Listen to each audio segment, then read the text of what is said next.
کتابوں میں بنی اسرائیل کے دو بھائیوں کا واقعہ ملتا ہے، جن میں سے ایک مسلمان تھا، دوسرا کافر تھا۔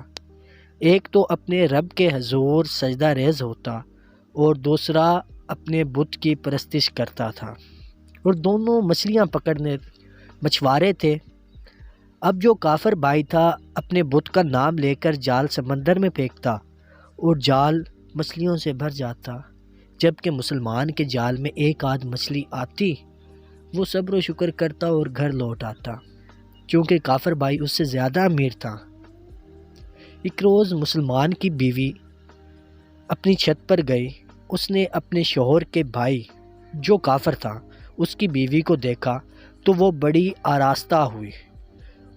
اس نے زیور پہنے ہوئے تھے، عمدہ اور اچھے قسم کے کپڑے پہنے ہوئے تھے، تو اس کے دل میں خیال آیا اور اس نے سوچا کہ کاش یہ سب کچھ میرے پاس بھی ہوتا۔ تو اس کی دیورانی نے کہا اس سے کہ تم اپنے شوہر کو آمدہ کرو کہ وہ اپنے اندیکھے خدا کو چھوڑ کر ہمارے بت کی پرستش کریں، وہ ہمیں بہت نوازتا ہے۔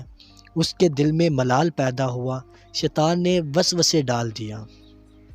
شوہر شام میں جب گھر آیا تو اس نے کہا کہ یا تو مجھے چھوڑ دو یا پھر اپنے بھائی کا مذہب اختیار کر لو، اس کے بت کی پرستش کیا کرو، وہ بہت نوازتا ہے، دیکھو وہ ہم سے بہت امیر ہے۔ تو اس خدا کے بندے نے کہا، خدا کے خوف سے ڈرو، تم کیسی باتیں کر رہی ہو؟ ہم مسلمان ہیں، ہم اللہ کی عبادت کرتے ہیں، ہم کافروں کی عبادت کی طرف دھیان کیوں دیں؟ تو وہ چونکہ دنیاوی لذتوں میں آ چکی تھی، اس کے دل میں وسوسے آنے لگ گئے تھے۔ جب اس کی بیوی نے بہت زیادہ اصرار کیا تو کہنے لگا کہ اچھا، صبح ایسا کروں گا کہ میں منڈی چلا جاؤں گا، کوئی اور مزدوری تلاش کروں گا، کیونکہ بہت زیادہ مچھلیاں نہیں پکڑ پاتا، تو میں اس کے بجائے کوئی اور پیشہ اختیار کر لیتا ہوں، اور میں روزانہ کی بنیاد پر 2 درہم لا کر تمہیں دے دوں گا، تم اس سے اپنی ضروریات پورا کر لینا، جو تم چاہتی ہو وہ خرید لینا۔ اس پر بیوی نے سکھا سانس لیا اور رضامند ہو گئی۔ اگلے روز صبح ہی وہ گھر سے اٹھا اور منڈی کا رخ کر لیا۔ اب اس بندہ مومن نے سارا دن ادھر ادھر چکر کاٹے، لیکن کہیں بھی اسے کوئی بھی کام نہ ملا۔ اب اسے کہیں سے کوئی مزدوری نہ ملی تو تھک ہار کر ایک دریا کے کنارے گیا اور وہاں بیٹھ گیا۔ اپنے رب کے حضور سجدہ ریز ہو گیا، نمدیدہ آبدیدہ آنکھوں کے ساتھ اس سے رزق کی التجا کرنے لگا۔ رات ڈھل گئی، اندھیرا ہوا، گھر واپس آیا۔ بیوی نے پوچھا، تم کہاں تھے؟ کہاں ہے تمہاری اجرت؟ تو کہنے لگا، میں نے ایسے بادشاہ کے ہاں نوکری اختیار کر لی ہے کہ بادشاہ نے مجھ سے 30 دن مزدوری کا وعدہ کیا ہے، 30 دن کام کروں تو میں اکٹھی اجرت دوں گا۔ بیوی نے کہا، یہ کیسا بادشاہ ہے؟ تو کہنے لگا، یہ بادشاہوں کا بادشاہ ہے اور بڑا کریم ہے اور بڑا مالدار ہے۔ بیوی اس سے رضامند ہو گئی۔ اب دن ڈھلنے لگا، اسی طرح وہ روز جاتا، اپنے رب کے حضور سجدہ ریز ہوتا، نوافل پڑھتا، عبادت کرتا، ذکر کرتا رہتا، رات ڈھلتے ہی گھر واپس آ جاتا۔ 29ویں رات آئی، اگلے روز 30واں دن تھا۔ بیوی نے اسے کہا، اگر صبح تم پیسے نہ لے کر آئے، تمہارے بادشاہ نے پیسے نہ دیے، تو پھر میں تمہاری ساتھ نہیں رہ سکتی، مجھے چھوڑ دینا۔ تو وہ اگلے روز تھوڑا مایوس ہوا، دل میں ندامت آئی، وہ کسی اور یہودی کے پاس چلا گیا اور جا کر کہنے لگا، مجھے کوئی مزدوری دے دو، کیا کوئی کام مل سکتا ہے؟ یہودی نے کہا، کام تو مل سکتا ہے، لیکن میں تمہیں کھانا نہیں دے سکتا۔ اس بندہ مومن نے ٹوٹے ہوئے دل کے ساتھ روزے کی نیت کی اور اس کا کام کرنا شروع کر دیا۔ اب 30واں دن تھا، گھر میں ایک انجان آدمی کی دستک ہوئی۔ بیوی نے دروازہ کھولا، مسافر نے کہا، یہ ہمارے بادشاہ نے تمہارے شوہر کی اجرت بھیجی ہے۔ اس کے ہاتھ میں 29 اشرفیوں کی ایک تھیلی تھی۔ اس نے کہا، تمہارے شوہر نے بادشاہ کے ہاں 29 روز کام کیا ہے، لیکن آج وہ بادشاہ کی نوکری چھوڑ کر کسی یہودی کے ہاں چلا گیا ہے۔ اگر وہ 30 دن مکمل کرتا تو بادشاہ اسے بہت انعام و اکرام سے نوازتا، لیکن یہ اس کے 29 دن کی اجرت ہے۔ 29 اشرفیاں اور 1 اشرفی اس لیے کم ہے، آج وہ کام پر نہیں آیا۔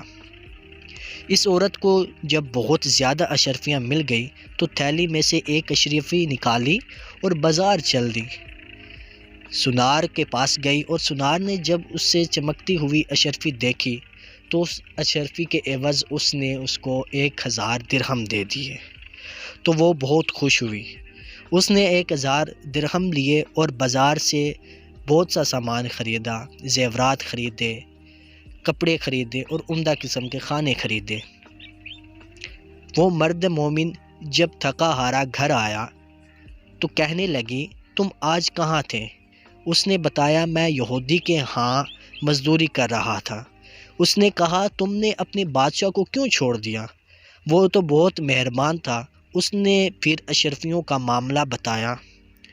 جب اس مرد مومن نے یہ سنا تو رونے لگ گیا اور روتے روتے ہچکیاں بن گئی اور بے ہوش ہو گیا۔